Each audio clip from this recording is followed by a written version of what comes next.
ইসলামের ইতিহাসে এক অলৌকিক রাত, ইসরা ও মেরাজ, নবুয়তের 10ম বছর, যা পরিচিত আমুল হুজন নামে।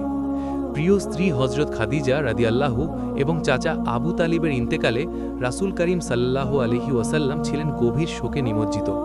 ঠিক সেই কঠিন সময়ে আল্লাহ তাআলা তার প্রিয় হাবিব মুহাম্মদ সাল্লাল্লাহু আলাইহি ওয়াসাল্লামকে দান করলেন এক মহিমান্বিত সফর।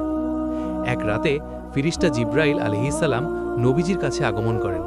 তার বক্ষ মুবারক বিদীর্ণ করে জমজমের পানি দিয়ে হৃদয় পবিত্র করা হয় এবং ঈমান ও হিকমতে পূর্ণ করা হয়। এরপর আনা হয় জান্নাতি বাহন বোরাক। নবীজি সাল্লাল্লাহু আলাইহি ওয়াসাল্লাম বোরাকে আরোহণ করে মক্কা থেকে পৌঁছালেন জেরুজালেমের মসজিদুল আকসাতে। সেখানে আদম আলাইহিস সালাম থেকে ঈসা আলাইহিস সালাম পর্যন্ত সকল নবী সমবেত ছিলেন।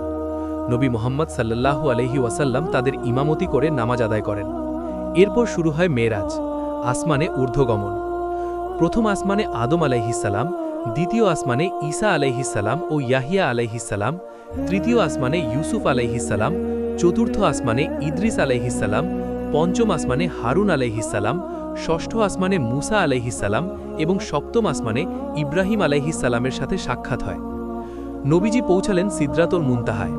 সেখান থেকে জিব্রাইল আলাইহিস সালাম আর অগ্রসর হতে পারেননি। আল্লাহ তাআলা নবীজিকে দান করলেন উম্মতের জন্য শ্রেষ্ঠ উপহার, 5 ওয়াক্ত নামাজ।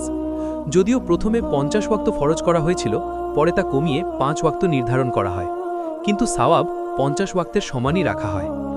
ফেরার পথে নবীজি জান্নাত ও জাহান্নামের দৃশ্য অবলোকন করেন, যাতে উম্মত সতর্ক হতে পারে। ভোরের আগে তিনি মক্কায় ফিরে আসেন। কাফেররা উপহাস করলেও আবু বকর রাদিয়াল্লাহু দৃঢ় কণ্ঠে বলেন, তিনি যদি বলে থাকেন তবে তা অবশ্যই সত্য। এই বিশ্বাসের কারণেই তিনি সিদ্দিক উপাধি লাভ করেন।